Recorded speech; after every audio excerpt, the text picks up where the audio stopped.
मुझे इसी मंच पर आज से 2 वर्ष पूर्व अवसर दिया था।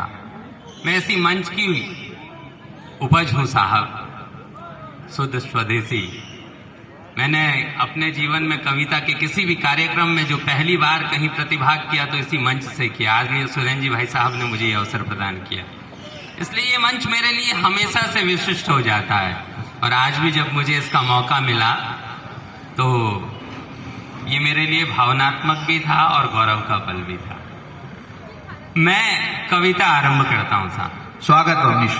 मैं उत्तराखंड के उस क्षेत्र से आता हूं जहां के लिए कहा जाता है कि वहां का पानी और वहां की जवानी कभी पहाड़ों के काम नहीं आता।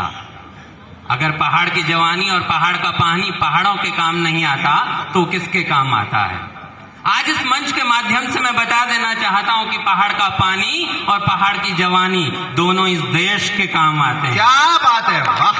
और जब देश की राजधानी में विश्वविद्यालयों में पढ़ रहे कुछ छात्र भारत की बर्बादी के नारे लगा रहे थे, तब इस पहाड़ के कुछ बेटे जो अभी 20, 21 और 22 साल के थे, इस देश की सेवा में अपना सर्वस्व न्यौछावर कर गए।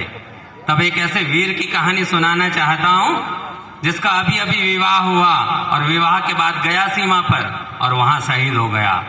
तब कहता हूं कि किसी को तख्त फांसी का किसी को ताज है सौंपा, किसी को तख्त फांसी का किसी को ताज है सौंपा, मेरे मालिक ने मुझको ये हुनर अब आज है सौंपा। कहानी उन शहीदों की सुनाने आ गया हूं मैं, कहानी उन शहीदों की सुनाने आ गया हूं मैं, कटा करके जिन्होंने सर हमें सरताज है सौंपा, कटा करके जिन्होंने सर हमें सरताज है सौंपा। और मैंने कहा साहब मैं उस 20, 22 और 23 साल के उस नौजवान की कहानी सुनाना चाहता हूं जिसका अभी अभी विवाह हुआ और विवाह के बाद गया सीमा पर और वहां शहीद हो गया। उस शहीद होते हुए अपनी उस नवविवाहिता को क्या कहना चाहता होगा? तब अपनी पंक्तियां सौंपता हूं। स्वागत। कि वतन के वास्ते सपने सलोने तोड़ आया हूँ, वतन के वास्ते सपने सलोने तोड़ आया हूँ, बनाया था जिसे हमदम उसे भी छोड़ आया हूँ, बनाया था जिसे हमदम उसे भी छोड़ आया हूँ। और दुल्हन के लाल जोड़े में वो मुस्काती अभी तक है, दुल्हन के लाल जोड़े में वो मुस्काती अभी तक है, जिसे रोता सकता मैं चिरंतन क्या बात है, वाह वाह वाह वाह, जिसे रोता सकता मैं चिरंतन छोड़ आया हूँ। वाह। और साहब मैंने हमेशा से एक बात कही है कि इस देश की वीर गाथाओं में जब तक इस देश की नारियों की कथा को सम्मिलित नहीं किया जाएगा तब तक इस देश की वीर गाथाएं अधूरी रहेंगी। क्योंकि जब तक उस माँ का वर्णन नहीं किया जाएगा जिसने अपने दूध में अपने बेटों को संस्कार घोल के पिलाए कि इस देश की ओर बढ़ने वाली हर एक गोली को अपने सीने पर झेल जाना, तब तक इस देश की वीर गाथाएं अधूरी रहेंगी। तब तक इस देश की वीर गाथाएं अधूरी रहेंगी जब तक उन पत्नियों का वर्णन ना हो जाए जिन्होंने तिलक लगाकर अपने पतियों को इस देश पर अपना सर्वस्व न्यौछावर करने के लिए सीमा पर भेज दिया। तब उसकी उस चिर सौभाग्यशाली पत्नी की ओर से कहता हूँ। आदरणीय श्रीकांत जी भाई साहब कहते हैं कि यदि एक शहीद अमर होता है तो उसकी पत्नी कभी विधवा कैसे हो सकती है? और हमने तो एक साक्षात दृश्य अपने सामने देखा कि जब आदरणीय विभूति ढोंडियाल जी शहीद होकर आए तो इस देश की मीडिया ने देखा, इस दुनिया ने देखा कि एक वीरांगना ने कोई अपने पति की पार्थिव देह को देखकर आंसू नहीं बहाए। उनकी पत्नी ने कहा आई लव यू विभू। तब उनकी उस चिर सौभाग्यशाली पत्नी की ओर से वो अपनी पंक्तियां आपको सौंपता हूं। वो कहती हैं कि वो आया था तो कंगन चूड़ियां काजल बिलाया था, वो आया था तो कंगन चूड़ियां काजल बिलाया था, जो घुंघरू बज उठी पायल तो थोड़ा मुस्कुराया था, जो घुंघरू बज उठी पायल तो थोड़ा मुस्कुराया था।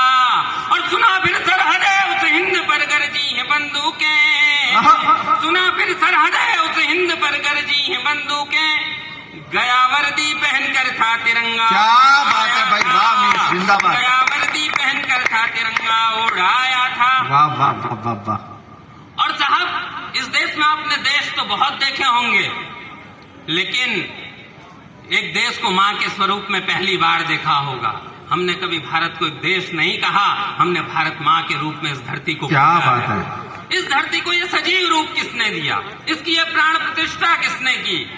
तब आज का अपना अगला मुक्तक आपको सौंपता हूँ। इस देश को वो सजीव रूप किसने दिया, इस देश की प्राण प्रतिष्ठा में अपने प्राण किसने अर्पित किए? तब कहता हूँ कि तिरंगे में तो आए हो मगर वो शान जिंदा है। आहा। तिरंगे में तो आए हो तुम्हारी शान जिंदा है, तुम्हारी वीरता वाली वही पहचान जिंदा है। क्या कहने? तुम्हारी वीरता वाली वही पहचान जिंदा है। और तुम्हारे सांस लेने से तिरंगा लहलहाता था, तुम्हारी सांस लेने से तिरंगा लहलहाता था, तुम्हारे प्राण देने से ये हिंदुस्तान क्या बात है भाई, वाह वाह वाह। तुम्हारे प्राण देने से भाई ये वाह हिंदुस्तान मनीष जिंदा है। भाई, जिंदाबाद। और जो हमारा वो वीर आया है साहब, वो कोई अपने पीठ पर गोलियां खा के नहीं आया, वो अपने माथे पर गोलियां खा के आया, अपने सीने पर गोलियां खा के आया है। वीरता के वो पदक भी पीतल के होते हैं साहब, और उसके सीने में धसी वो गोलियां भी पीतल की हैं। इसका मतलब है उसके सीने में धसी वो हर एक गोली किसी वीरता के पदक से कम नहीं है। आहा। तब अपना अपना अपना अगला मुक्तक आपको सौंपता हूँ कि सुना शोणित के टीके से सजा वो भाल लाया है, सुना शोणित के टीके से सजा वो भाल लाया है, वो तमगे वीरता के कुछ सजा सीने पे आया है, वो तमगे वीरता के कुछ सजा सीने पे आया है। और यूं लड़कर युद्ध में भी प्राण अर्पित जब किए उसने, यूं लड़कर युद्ध में भी प्राण अर्पित जब किए उसने, न झलकी थी कभी पीड़ा सदा वो क्या बात है भाई, वाह वाह वाह वाह वाह। झलकी थी कभी पीड़ा वाह मनीष, जिंदाबाद, आया है। वाह। और अगला मुक्तक सौंपता हूं साहब कि इस देश की सेनाएं कभी इस देश की सीमाओं पर नहीं हारी। यदि कोई हार गया तो इस देश की सरकारें समझौतों की मेज पर हार गई। इस देश के सैनिक तब भी नहीं हारे जब चाइना के वॉर में हमने सुना था कि एक बंदूक के पीछे 5 सैनिक होते थे, कि यदि एक यदि शहीद हो जाए तो दूसरा वो बंदूक उठा ले और लड़ने लगे, दूसरा शहीद हो जाए तो तीसरा वो बंदूक उठाए और लड़ने लगे।